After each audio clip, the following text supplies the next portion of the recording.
En un mundo a la deriva, cuando la búsqueda e intentos humanos no bastan, solo una es la fuente de esperanza que llenará todo su ser. Es Dios, quien con su palabra viva y eficaz le habla hoy. Con ustedes, el pastor Óscar Velázquez.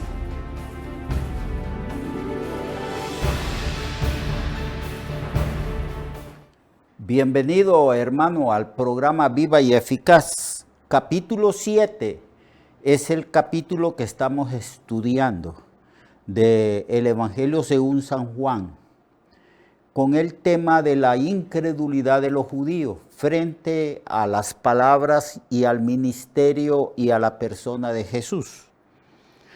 Y en el versículo 25, después de que Cristo les había hablado a ellos que emitieran un justo juicio respecto a Él y a su persona y a sus enseñanzas y a sus obras, y que no juzgaran según las apariencias. Ahí es que el Señor les está diciendo que no juzguen según los prejuicios o ideas preconcebidas de quién era Él. Por eso Él los remitió a las Escrituras diciéndoles: a ustedes les parece que en las Escrituras tienen vida eterna, y esas Escrituras son las que dan testimonio de mí. Escudriñenlas, escudriñenlas. Y aquí el Señor les está diciendo que ellos juzgan según las apariencias, según oyen a otros, según sus propios criterios humanos, según sus propios prejuicios, según su propia envidia que tenían con el Señor. Y el Señor les dice: no, juzguen justo juicio, pero para juzgar, para tener un juicio justo, cabal y verdadero respecto a Cristo, es necesario ir a las Escrituras, porque las Escrituras son las que dan testimonio de Jesús. En el versículo 25, el tema es el mismo. Decían unos en Jerusalén, unas personas en Jerusalén: ¿no es este a quien buscan para matarle? Ya se había, ya era del dominio general. El pueblo ya estaba informado que los judíos, los dirigentes, querían matar a Jesús. Porque aquí en el versículo 25, algunas personas decían, ¿no es este a quien buscan para matarle? Ya era de dominio público la intención maligna, perversa y homicida de los dirigentes israelitas respecto a Cristo.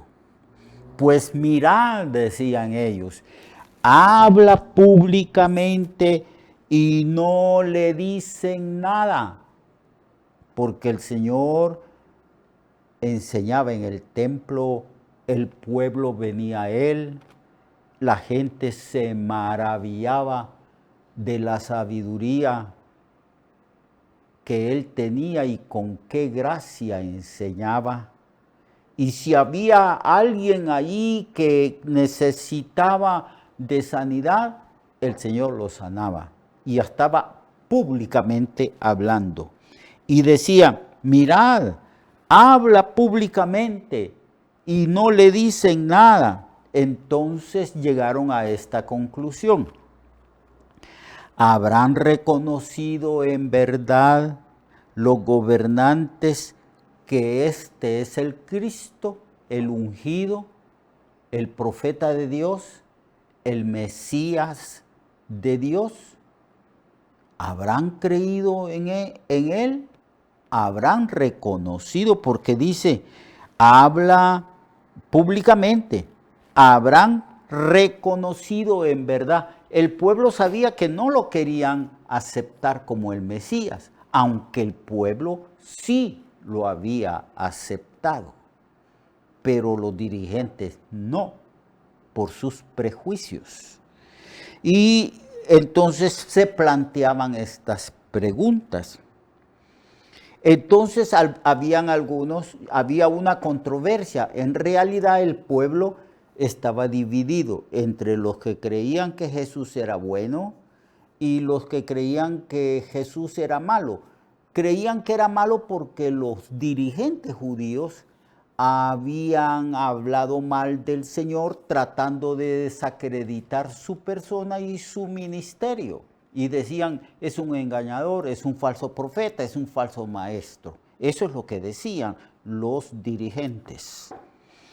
Pero entonces algunos decían, hablaban así, pero sabemos de dónde es, mas cuando venga el Cristo nadie sabrá de dónde sea. Esto es un concepto erróneo, porque recuerdan ustedes que cuando llegaron los magos del oriente, preguntando dónde está el rey de los judíos que ha nacido y que venimos para adorarle, entonces preguntaron a los maestros de la ley a dónde es que tenía que nacer el Mesías. Y entonces al escudriñar las escrituras dijeron en Belén de Judea, porque así está escrito por el profeta, que va a nacer en esa aldea. Entonces los magos que vinieron del oriente, ellos creyeron la profecía y se fueron a buscar al niño al lugar donde la profecía decía que iba a nacer. Y incluso Herodes, que era el rey, creyó también en ese mensaje. Los que no creyeron y asumieron una actitud totalmente indiferente fueron precisamente los sacerdotes, los escribas, los fariseos, los maestros de la ley y toda esa élite de poder en el pueblo de Israel. Ellos escudriñaron las escrituras, pero no creyeron.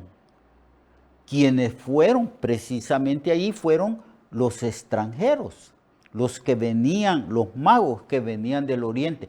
Esos sí creyeron las escrituras y fueron a buscar al niño a Belén. Aún Herodes, por miedo, porque era un hombre que siempre estaba temeroso de que alguien le quitara el poder, el protagonismo. Aún Herodes dijo, vayan, adoren al niño y háganmelo saber para que yo vaya también y adore. Es decir, Herodes no fue de ninguna manera indiferente a lo que las escrituras decían respecto al nacimiento del Mesías y en qué lugar iba a nacer. Tampoco fueron indiferentes los magos que vinieron del oriente. Todos ellos creyeron.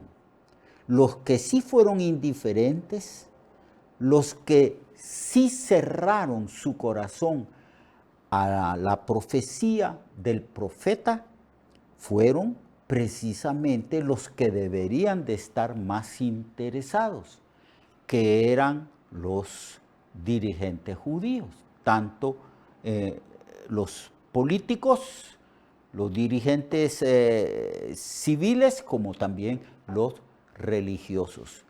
Ellos no creyeron.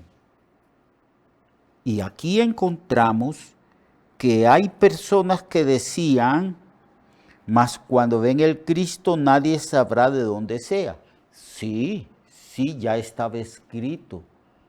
Sí, miles años antes, o como 500 o 600 o 700 años antes, ya se había profetizado de el lugar en que el Cristo había de venir al mundo.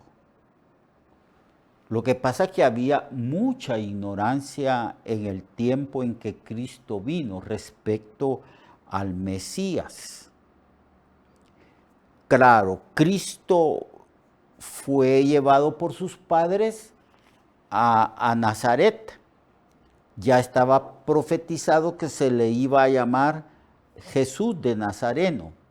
A los que nacían en Nazaret o vivían en Nazaret se les llamaba nazarenos. Pero Jesús, a la luz de las Escrituras, nació en Belén de Judea. Entonces había mucho cuestionamiento, mucho criterio erróneo respecto a de dónde iba a venir el Mesías y todo esto. Entonces Jesús, enseñando en el templo, alzó la voz y dijo: a mí me conocéis y sabéis de dónde soy, y no he venido de mí mismo, pero el que me envió es verdadero, a quien vosotros no conocéis, pero yo le conozco, porque de él procedo y él me envió. Estamos hablando aquí de la procedencia, de dónde es que venía el Cristo. El Cristo nació de una mujer, pero el Cristo nació en un lugar específico según la profecía. Y como Jesús oía y sabía lo que había en la mente y en el corazón, e interpretaba las inquietudes, las preguntas y la expectativa que había en el pueblo respecto al Mesías, entonces el Señor dice: a mí me conocéis y sabéis de dónde soy, porque muchos erradamente pensaban que Jesús era de Nazaret, que había nacido en Nazaret, pero nosotros sabemos que el Señor nació, para cumplir la profecía, nació en Belén. Y no he venido de mí mismo, vuelve a señalar que la procedencia divina de él, porque este evangelio fue escrito para presentarnos pruebas de que Jesús es Dios, es la segunda persona de la Trinidad, que fue enviada por el Padre a la tierra y que tomó forma humana para poder cargar sobre su cuerpo el juicio de nuestros pecados en la cruz. Entonces el Señor está diciendo: a mí me conocéis y sabéis de dónde soy, y no he venido de mí mismo. Aquí vuelve a repetir lo que ha estado repitiendo en los capítulos anteriores. Él está hablando de su procedencia divina, no tanto de su procedencia humana, no tanto de su nacimiento físico, sino que el Señor está enfatizando su eternidad como Dios, que Él proviene del Padre, que Él vino del Padre a este mundo, que el Padre lo envió a Él. Pero el que me envió es verdadero, a quien vosotros no conocéis, y en efecto es cierto. Constantemente el Señor estuvo diciendo que ellos no conocían a Dios. Ellos eran religiosos sin conocimiento de Dios. Eran guías ciegos que conducían a un pueblo ciego, un pueblo descarriado en su propia ignorancia y en sus propios pecados. Pero Jesús dice: yo procedo del Padre, ustedes no lo conocen, yo lo conozco porque de Él procedo y Él me envió. Él está enfatizando su procedencia divina. Entonces dicen que procuraban prenderle, pero ninguno le echó mano porque aún no había llegado su hora. Esto es importante. Aquí está hablando de la soberanía de Dios. En varias ocasiones procuraron capturar a Jesús. En varias ocasiones procuraron matarle. En varias ocasiones conspiraron contra él para hacerlo callar, para que el Señor dejara de predicar y enseñar. En varias ocasiones quisieron obstaculizar el ministerio de Jesús. Pero como no era todavía la hora, porque es Dios quien gobierna y establece los tiempos, establece las sazones de las épocas y de los tiempos, y como todavía no era tiempo de que Cristo fuera capturado y fuera juzgado y fuera matado en una cruz, como todavía no era el tiempo establecido por Dios, no pudieron echarle mano, aunque hubo varios intentos en el ministerio del Señor, que algunos dicen que duró 3 años, otros 3 años y medio, otros 3 años y algunos meses. Y muchos de la multitud creyeron en él y decían: el Cristo cuando venga hará más señales que las que éste hace.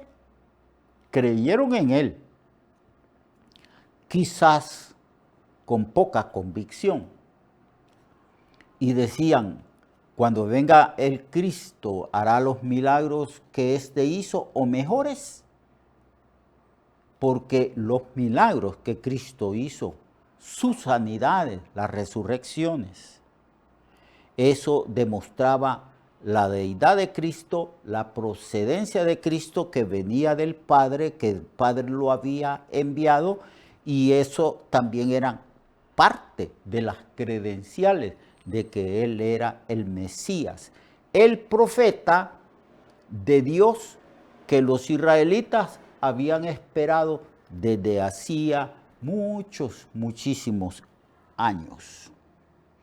Entonces, los fariseos oyeron a la gente que murmuraba de él todas estas cosas. Claro que estaban pendientes de la opinión del pueblo. Claro que ya comprendieron que no podían manipular tan certeramente y eficazmente la mente, el corazón y las intenciones del pueblo, porque Jesús predicó la verdad. Ya el pueblo tenía su propio criterio respecto de quién era el Mesías. Entonces los fariseos oyeron a la gente que murmuraba de él estas cosas. Y los principales sacerdotes y los fariseos enviaron alguaciles para que le prendieran, para que lo capturaran.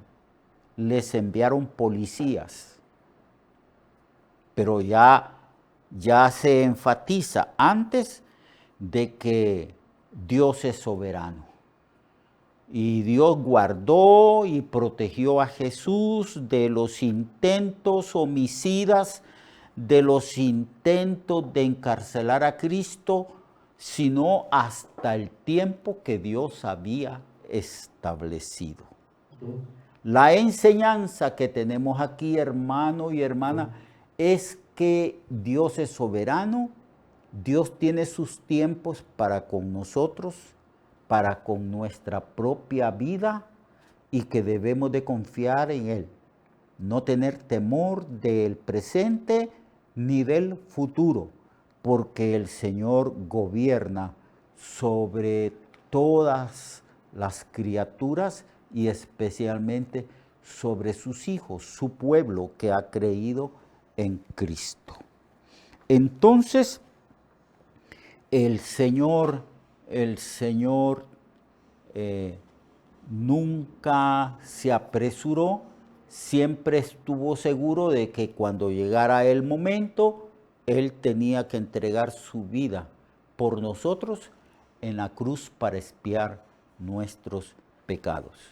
Mañana continuamos estudiando estos textos, la vida de Jesús y las intenciones de sus enemigos de querer matarlo. Dios los bendiga y Dios les guarde. Hasta mañana. Recuerde que su vida puede cambiar y mejorar, porque la palabra de Dios es viva y eficaz, y más cortante que toda espada de dos filos. Hebreos 4:12. Nuestra oración y deseo es que esta palabra predicada lleve mucho fruto. Le esperamos en el próximo programa, a esta misma hora y en esta misma estación.